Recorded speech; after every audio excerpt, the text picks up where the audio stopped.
What is going on, guys, and welcome to a brand new video. And today we're here at USA for TSRL round 2. So as you guys would have seen last week, well, if you haven't seen the video already, make sure you go check it out. But last week the race didn't go according to plan, completely out of our control. But we had a glitch, basically, to sum it up, where we couldn't turn the ERS overtake off. So we had to leave the lobby, and when we rejoined, we were in P13. So we managed to recover 2 points, but it's not really what we want to be doing. We want to be fighting for the wins, not for top 10s. So USA, I put not as much practice in, to be honest, as I did for Britain. But I just feel like USA was one of those tracks where it's not as sweaty as Britain. Like, Britain is quite easy to drive, and you've got to like nail everything to get a good lap in. USA is just a little bit different for me personally, so I didn't feel like I needed to practice quite as much. But yeah, in Q1 so far, I think we're currently in P3. The lap hasn't been great so far. Q1 grip was interesting, but we just want to do a lap that's good enough to get into Q2, and that's really the aim of Q1 as always. So this lap so far we're a 10th and a half up, which if we complete the lap this probably should get us through into Q2. Nothing brilliant, nothing special, but that's all you need to do to get into Q2. Just a decent lap, don't invalidate, don't put yourself under any sort of pressure, and we come across the line just over a 10th up, 129.3, which is provisional P1, and that does safely get us through into Q2. But at the start of Q2 actually, as you can see, the sky is rather dark in comparison to Q1, and it is going to start raining. We didn't really know when. Everyone got out on track as soon as we could, in anticipation for the rain. And here we go. We're starting our lap. The grip was a little bit weird. It didn't feel too bad, but for me personally, I didn't feel that great in these almost overcast conditions. It could have been a bit of placebo effect, me not seeing any shadows for braking points, etc., turning points. As you can see, I use a shadow for my turning point in that corner, and I completely missed the apex. So yeah, we're probably only going to have one shot at it before the rain starts coming down. So we've got to make sure this lap is at least good enough for the top 10. It doesn't have to be again anything special, but it has to be good enough for a top 10 position. Otherwise, we are not making it into Q3. And the lap, to be honest, has not been great so far, so we have to make sure we don't make any mistakes in this last half of the lap. As I say that, we just don't really do that corner very well. You've got to cut it quite a lot, and we just about hit the apex. So yeah, it's not going great, but hopefully we'll be just about enough to get into Q3. So now going through the last sector.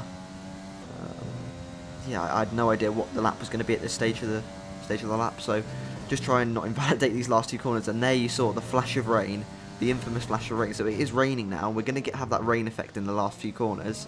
Ron Hargo's P1 at 29.1. We do a 29.6, I believe that was, and that is us in P9.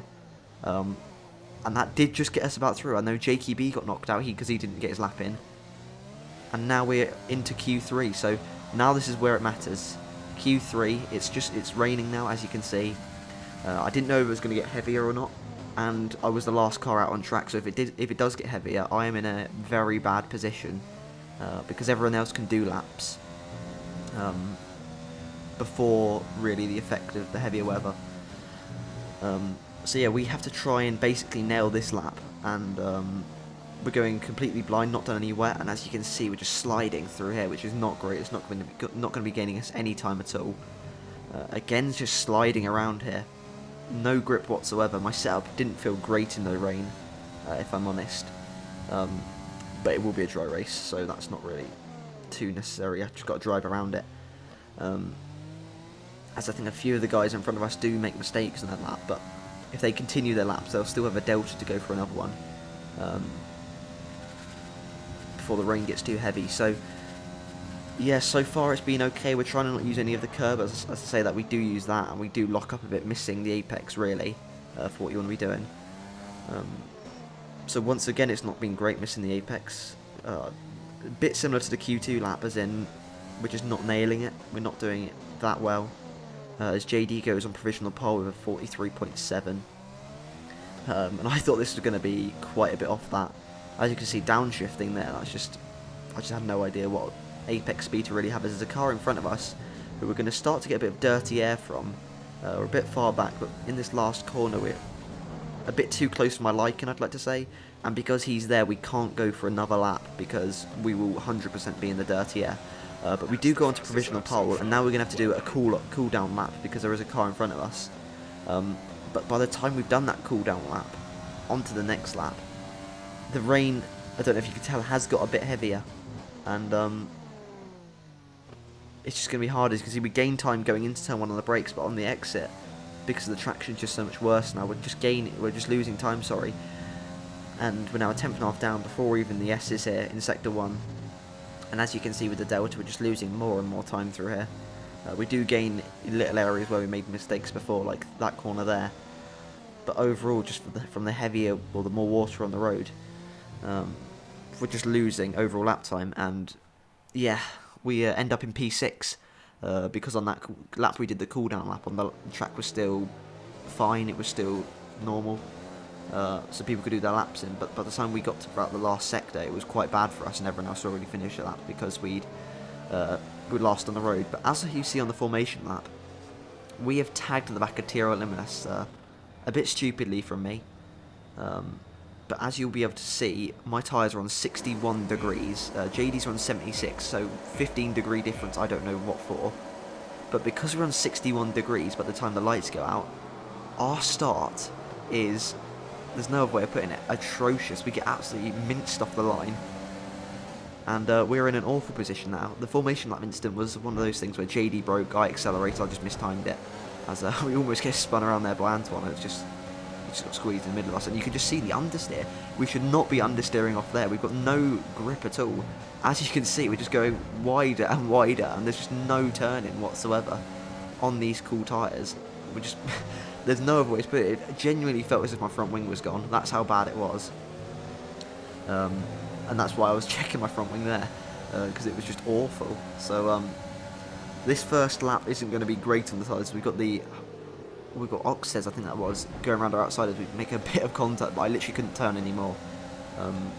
We do keep the position luckily, but we are now down in P10, and that is, no other way of putting it, a disaster, because we've got JKB 2 positions behind us on the medium, which is a much better strategy.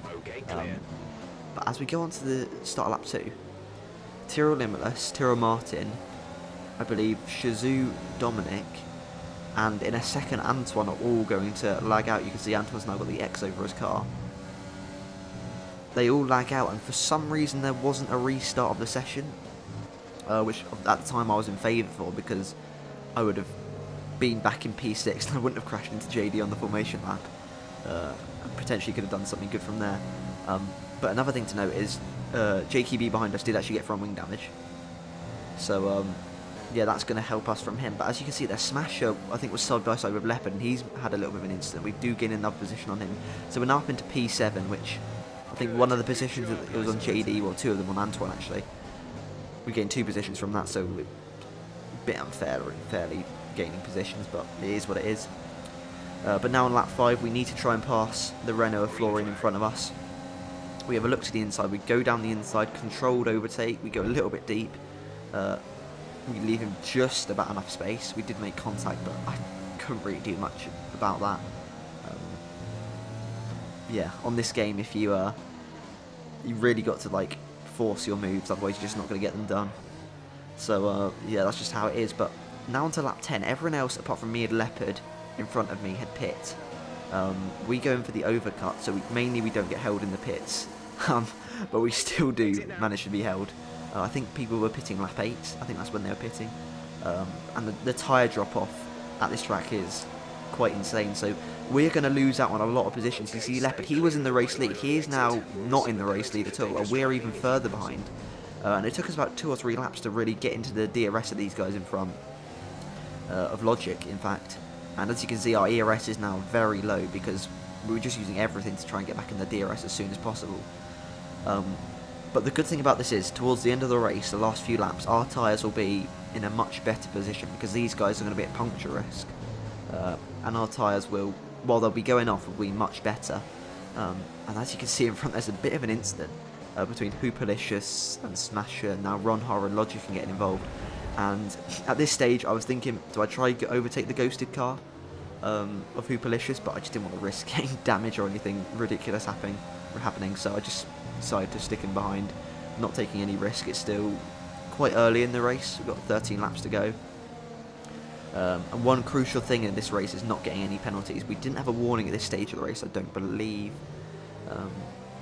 And yeah, if we don't get any warnings, we can make something good happen out of this, because it's a really easy track to obviously get a penalty at. So now on lap 16, going to have a little look on Hoopalicious inside. We do hit that inside sausage curb, which unsettles us, and he's just going to get the better line out of turn 1. But I do believe in one of the incidents, he actually did get damaged, so we really need to try and get past him ASAP. As you can see, he's really starting to struggle through the S's, and I can just tell straight away he's got damage. You can just tell by his lines, you see, going that wide, it's not normal if you had a full front wing, and we were quite lucky there not to get damage, as we just slightly tap his rear end. Going up his inside now, we go a bit deep, very deep to be in fact. And he does get the switch back on us, but we will have the DRS, and we use quite a bit of our overtake. I shouldn't have probably done that, because I thought he had DRS at the same time, but he didn't. And now we're outside of Logic's DRS, so we're going to have to push again to get back inside. But this time we don't have any ERS to play with, really. We were under 10% on that straight, but a few laps later we did manage to get in, and now we are quite close to the back of Logic on lap 22. And I was quite frustrated at this point, because I wanted to be fighting for the win, but I literally just couldn't pass anyone. So on this lap, I saw that I was quite close. So literally just decided to drain my battery. We're gaining a Logic, go to the inside. He covers quite late, but we brake lacing him. We're going to have to try and get this move done. Our cars kind of get glued together, and we get sucked out to the side of the road, which was not great, but there was literally nothing I could do. Our cars quite literally glued together. But we do, in the end, get the move done, as he does hit our rear, going into that awful corner. But now we have to try and catch the guys in front. I know Smasher has a 3-second time penalty, and at the time Leopard had a 3-second time penalty. So that's 2 positions we could potentially gain, but as you can see in the distance, Leopard has managed to break DRS while these guys are fighting. And he's just got away, so it looks like his win is in the bag. We probably could still get Smasher on penalties, so we just need to try and overtake Sparks and Ronha to just gain as many positions as possible, because they do not have, at the moment, any penalties, as they are battling quite hard. And one thing I've already noticed is their ERS lights were flickering even after that straight, so they are very low on ERS, and we have about 40%, which is good, as Ronha gets a very bad exit. We're going to go to the inside, he just turns straight in on us, and I was not happy with that at all, to be honest, at the time. Looking at it now, I'm like, fair enough, I'd move on. But yeah, I think it was a little bit dodgy, as that really puts us under pressure from Logic behind. But now we are moving on to the final lap of the race. We start the final lap in P5. We know Leopard and Smasher have at least 3 seconds each. I don't know if they've got any more at this stage. And the 2 guys in front are the people I need to be fighting with as they go side by side through turn 1. Ronha literally sent it, he didn't get the move done. Sparks, I think, was on about 85% tyres, and I don't think we might have been about 75, just about, so we were really kind of not worrying about tyres, but these guys definitely were worrying about tyres, so we do have that advantage, and we have the ERS advantage. So now we are actually really quite close to Ronha, going towards the corner onto the main straight. He goes for a little move on Sparks, and that actually sets us up beautifully for the switchback. We are right behind the Renault of Ronha. And as you can see, Sparks' red light is flashing, and now Ronha's is flashing. We're going to use all of our overtake. We're going 3 wide down the main straight. And we are going to just about get this position done, covering over again, leaving enough space for them. And we have just taken 2 cars on 1 straight. And at this stage, I was like, on my stream, which of course you can see on twitch.tv/OMG, it's true, _ I believe it is, which is in the description down below. I was saying to myself, I've got P2, I'll take that considering I was P10, because we were within 3 seconds of Smasher, but we're not within 3 seconds of Leopard. But it was literally through the last corner Literally on the apex of the last corner, I saw Leopard had 6 seconds of time penalties, and we are 5.5 seconds behind him, and that means we win the USA Grand Prix, and that was rather surprising to me. We had the fastest lap of all the guys on the same strategy as us, and after coming back from P10 at the start, we have won. And there was a bit of a risk of some people getting penalties removed, but now, as of I think yesterday, stewards' inquiries have all been settled, and we do keep the win.